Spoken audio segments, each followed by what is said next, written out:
Como Deus é bem organizado em tudo que faz, então Ele, conhecedor que é do futuro, nos fazem saber das coisas, dos acontecimentos com antecedência.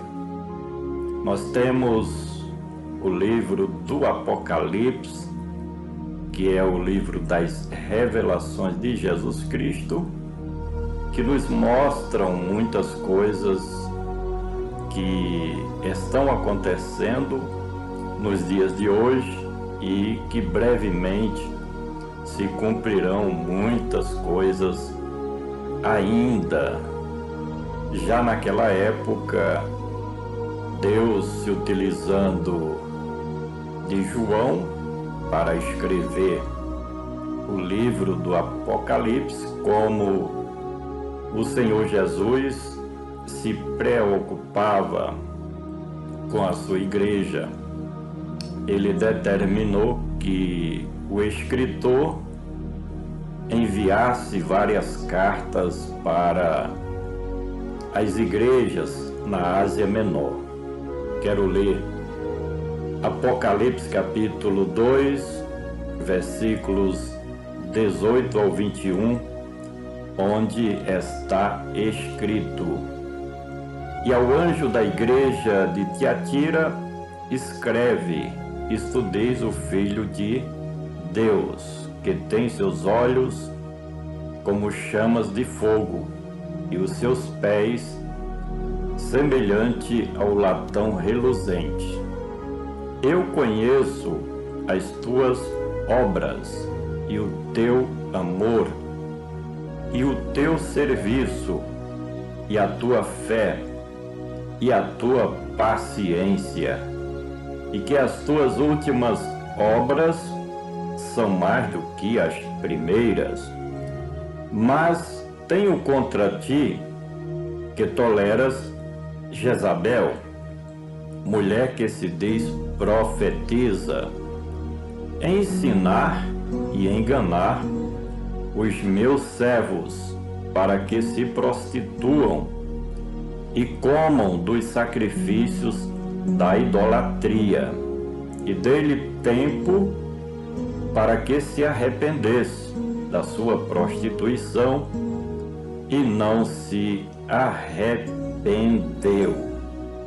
O que nós aprendemos com esse texto sagrado é que o Senhor Jesus deseja o bem-estar do seu povo, da sua igreja, e ele ensina como agir corretamente para estar no centro da vontade do Papai Celestial. Esta carta também nos ensina que o Senhor Jesus conhece as nossas virtudes, e ele, como sendo sábio, como sendo a própria sabedoria de Deus, nos incentiva a cultivarmos boas e positivas virtudes no que diz respeito à vida cristã digna perante o nosso Deus.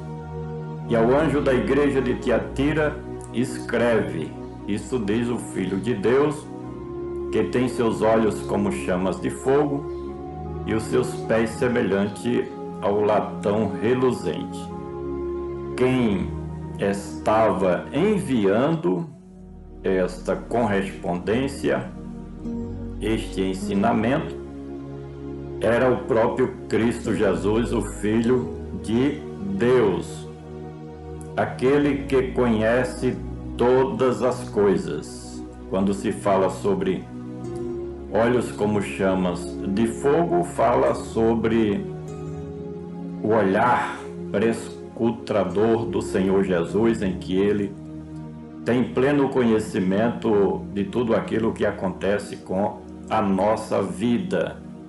e ele é Rei, poderoso, aquele que governa e que administra todas as coisas em cima nos céus e embaixo na terra. Por isso esta linguagem, os pés semelhante ao latão reluzente. Isso era uma figura de linguagem para descrever os reis poderosos da história antiga. Aí veio o reconhecimento das virtudes do líder cristão da igreja de Tiatira, bem como dos servos de Deus que ali estavam. Eu conheço as tuas obras. O Senhor Jesus sabe de tudo o que nós fazemos, o que nós praticamos, o que nós falamos.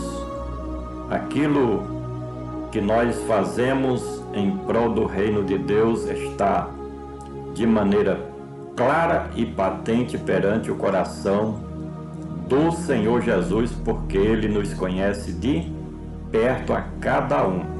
Milhões e milhões, milhares de milhares, bilhões de servos do Senhor Jesus, mas Ele conhece a todos de perto. E diz o Senhor Jesus: eu conheço as tuas obras e o teu amor. Essa é a prática do segundo mandamento de Cristo que deve prevalecer com todos aqueles que confessam o nome de Jesus. E o teu serviço, todos aqueles que estão a serviço do reino de Deus, aqueles que trabalham na obra do Senhor, aqueles que levam ou semeiam o evangelho da graça divina, estes são reconhecidos pelo Senhor Jesus. Por isso que ele diz que conhece o seu serviço, a sua obra, aquilo que você faz e pratica em prol do reino de Deus, e a tua fé. Todo cristão verdadeiro, ele vive pela fé.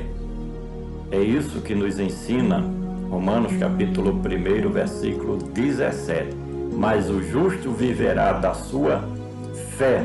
A fé é indispensável nessa nova dispensação. Eu conheço a tua paciência e que as tuas últimas obras são mais do que as primeiras, diz o Senhor Jesus.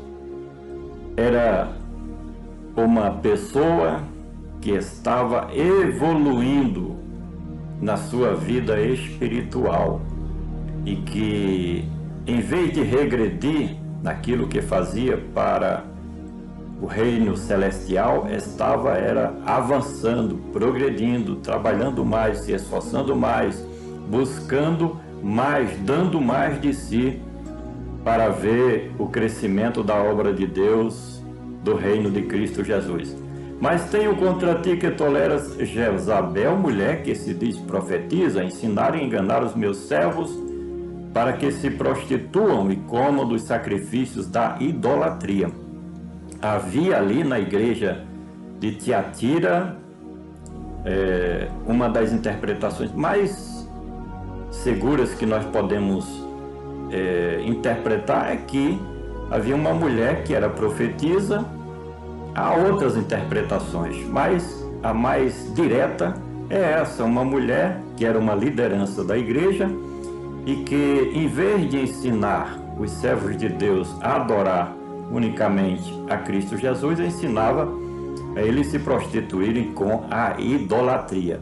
E o texto termina dizendo que deu a oportunidade a esta mulher para que se arrependesse, mas ela não quis mudar de vida. Tem muitas pessoas que é assim, Deus vai dando oportunidade, mas a pessoa não quer ser transformado pelo poder do Evangelho de Cristo Jesus.